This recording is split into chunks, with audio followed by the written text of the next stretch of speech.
Hi, welcome to retro കാതികൻ. കുറച്ച് ദിവസങ്ങളായിട്ട് തിരക്കിലൊക്കെ ആയിരുന്നു. ഫിലിം ഫെസ്റ്റിവലൊക്കെ ഉണ്ടായിരുന്നു. അതുകൊണ്ട് തന്നെ ഭബ്ബബ്ബായുടെ റിവ്യൂ ചെയ്യാൻ പറ്റിയില്ല. റിവ്യൂയിലേക്ക് വരാം. ഭബ്ബബ്ബ, ഹബ് ഹബ്ബ, ഭയം, ഭക്തി, ബഹുമാനം.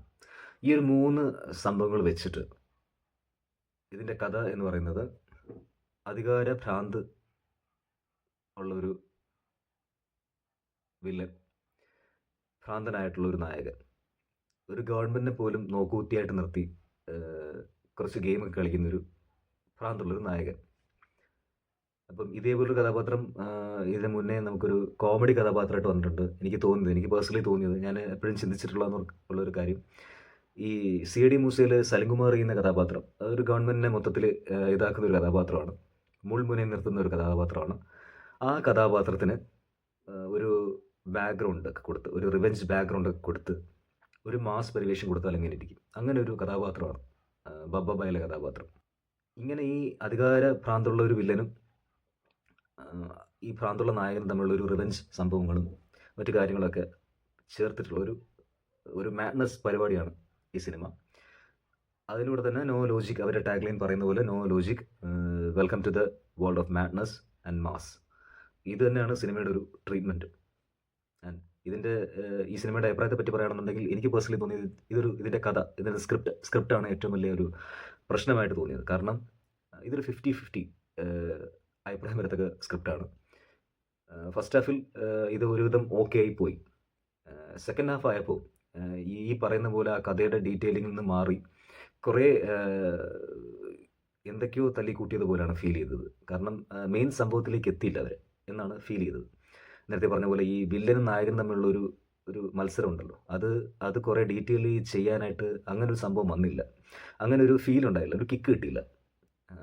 സിനിമ തീരുമ്പോഴും എനിക്ക് തോന്നിയത് വില്ലനൊന്നും സംഭവിച്ചിട്ടില്ല, അല്ലെങ്കിൽ വില്ലനൊരു നായകൻ ഉദ്ദേശിച്ച കാര്യം നടന്നിട്ടുണ്ടോ എന്ന് ചോദിച്ചു കഴിഞ്ഞാൽ അതും പൂർണ്ണമായിട്ട് നടന്നു എന്നുള്ളൊരു സംശയം ഉണ്ടാവും. അപ്പോൾ അങ്ങനത്തെ ഒരു രീതിയിലാണ് ഇതിൻ്റെ സെക്കൻഡ് ഹാഫും പോയിരിക്കുന്നത്. സെക്കൻഡ് ഹാഫ് സത്യം പറഞ്ഞാൽ ഒരു കെട്ടഴിച്ച് വിട്ട കുതിരയെ പോലെയാണ്. അതിങ്ങനെ പരക്കം പായാണ്, കഥയ്ക്ക് വേണ്ടിയിട്ടൊരു ലക്ഷ്യത്തിലെത്താൻ പരക്കം പായുന്ന പോലെയാണ് ഫീൽ ചെയ്തത്.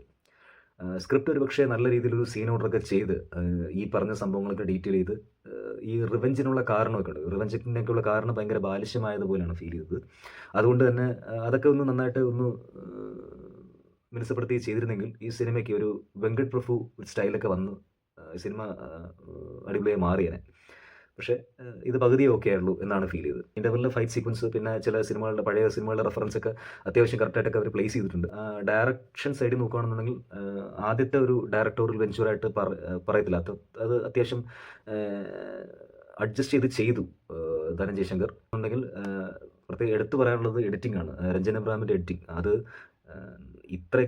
കഥയ്ക്ക് ഇത്രയൊക്കെ പ്രശ്നങ്ങൾ ഉണ്ടായിട്ടും സിനിമയുടെ പേസ് അത് ഭയങ്കര സ്പീഡായിട്ടാണ് സിനിമ പോകുന്നത്. നമ്മളെ വേറൊന്നും ചിന്തിപ്പിക്കാനുള്ളൊരു സിറ്റുവേഷൻ തരത്തില്ല. അങ്ങനത്തെ ഒരു രീതിയിലാണ് സിനിമയുടെ കട്ട്സുകളും ഒക്കെ പോയിരിക്കുന്നത്.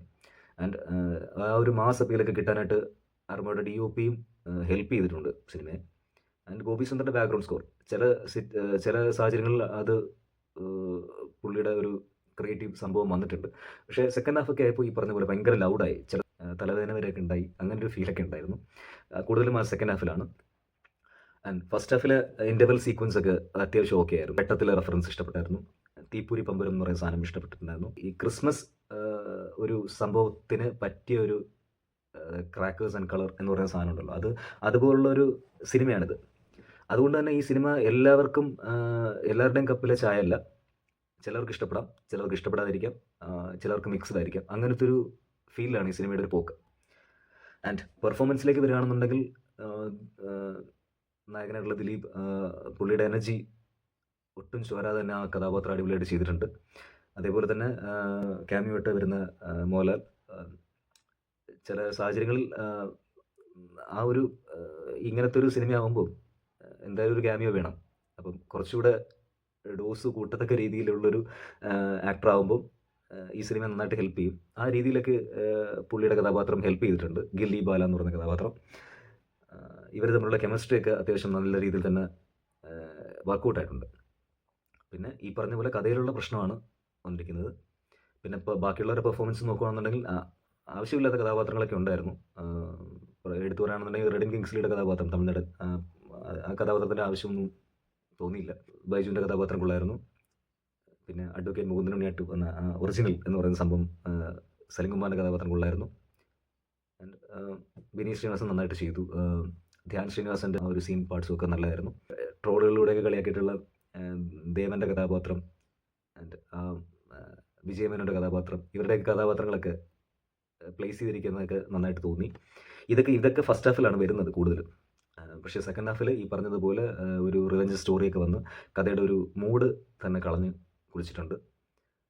ആൻഡ് ഈ പറഞ്ഞതുപോലെ ഈ ചില പോസിറ്റീവ് സംഭവങ്ങളുണ്ട്, കൂടുതലും നെഗറ്റീവ് ആയിട്ടുള്ള സംഭവങ്ങളുമുണ്ട്.